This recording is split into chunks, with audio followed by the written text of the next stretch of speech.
ಬಸ್ನಲ್ಲಿ ಪ್ರಯಾಣ ಮಾಡುವಂತಹ ಸಂದರ್ಭದಲ್ಲಿ ಟಿಕೆಟ್ ಅನ್ನ ಕಂಡಕ್ಟರ್ ವಿತರಣೆ ಮಾಡ್ತಾರೆ. ಬಟ್ ಆದ್ರೆ ಇಲ್ಲಿ ಕಂಡಕ್ಟರ್ ಬದಲು ಪ್ರಯಾಣಿಕರಿಗೆ ಟಿಕೆಟ್ ಅನ್ನ ವಿದ್ಯಾರ್ಥಿ ವಿತರಿಸಿರುವಂತಹ ಘಟನೆ ಜರುಗಿದೆ. ಎಲ್ಲಿ ಅನ್ನೋದರ ಕುರಿತ ಡೀಟೇಲ್ಸ್ ಬರ್ತಾ ಇದೆ, ಬನ್ನಿ ನೋಡ್ತಾ ಹೋಗೋಣ.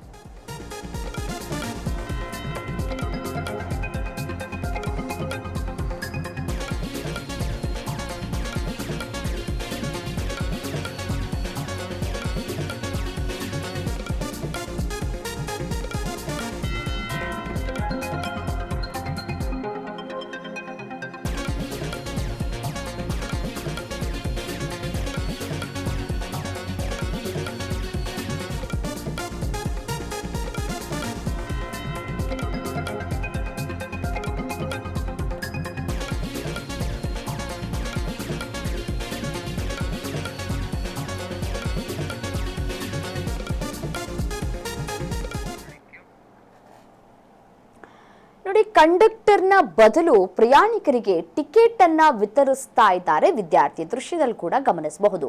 KKRTC ಬಸ್ನಲ್ಲಿ ವಿದ್ಯಾರ್ಥಿಯಿಂದ ಟಿಕೆಟ್ ಅನ್ನ ಹಂಚಿಕೆ ಮಾಡಲಾಗ್ತಾ ಇದೆ. ಪ್ರಯಾಣಿಕರಿಗೆ ಟಿಕೆಟ್ ಅನ್ನ ನೀಡ್ತಾ ಇರುವಂತಹ ದೃಶ್ಯ ಏನಿದೆಯಲ್ಲ, ಅದು ಮೊಬೈಲ್ನಲ್ಲಿ ಸೆರೆ ಹಿಡಿಯಲಾಗಿದೆ. KA28F2066 ಬಸ್ನಲ್ಲಿ ನಡೆದಿರುವಂತಹ ಘಟನೆ ಇದು. ಅಂದ್ರೆ ಕಲಬುರಗಿಯಿಂದ ಕಾಳಗಿ ಕಡೆಗೆ ಈ ಬಸ್ ಚಲಿಸ್ತಾ ಇತ್ತು. ಮತ್ತೆ ವಿವಾದಕ್ಕೆ ಸಿಲುಕಿದೆ ಕಲಬುರಗಿ KKRTC ಬಸ್ನಲ್ಲಿ ಕಂಡಕ್ಟರ್ ಇರ್ಲಿಲ್ವಾ? KKRTCಯಲ್ಲಿ ಹೇಳೋರಿಲ್ಲ ಕೇಳೋರಿಲ್ಲ ಅನ್ನುವಂತಹ ಪರಿಸ್ಥಿತಿ ನಿರ್ಮಾಣ ಆಗಿದೆ. ಕಂಡಕ್ಟರ್ ಬದಲಾಗಿ ವಿದ್ಯಾರ್ಥಿ ಯಾಕೆ ಟಿಕೆಟ್ ಅನ್ನ ವಿತರಣೆ ಮಾಡ್ತಾ ಇದ್ರು? ಕಂಡಕ್ಟರ್ಗೆ ಏನಾದ್ರೂ ಸಮಸ್ಯೆ ಆಗಿತ್ತಾ ಆರೋಗ್ಯದಲ್ಲಿ? ಅಥವಾ ಆರೋಗ್ಯದಲ್ಲಿ ಏನೂ ಸಮಸ್ಯೆ ಆಗದೆ ಇದ್ರು ವಿದ್ಯಾರ್ಥಿ ಕೈಗೆ ಈ ಒಂದು ಮಷಿನ್ ಅನ್ನ ಕೊಟ್ಟು ಟಿಕೆಟ್ ಅನ್ನ ವಿತರಣೆ ಮಾಡುವಂತಹ ಕೆಲಸಕ್ಕೆ ಯಾಕೆ ಮುಂದಾದ್ರು?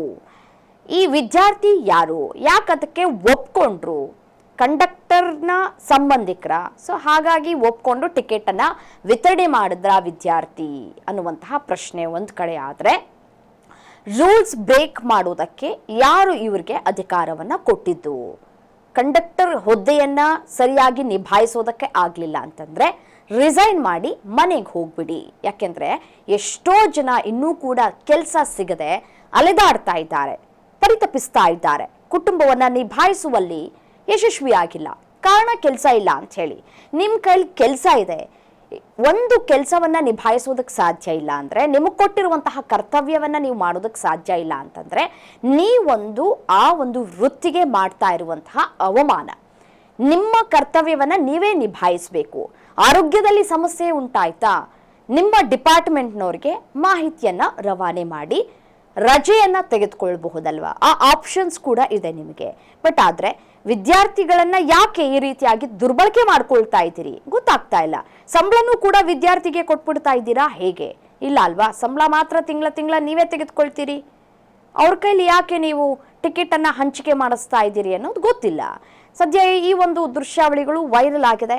ಇದಾದ ನಂತರ KKRTC ಯಾವ ರೀತಿಯಾದಂತಹ ನಿರ್ಧಾರವನ್ನ ತೆಗೆದುಕೊಳ್ಳುತ್ತೆ ಅನ್ನೋದನ್ನ ಕಾದು ನೋಡ್ಬೇಕಿದೆ.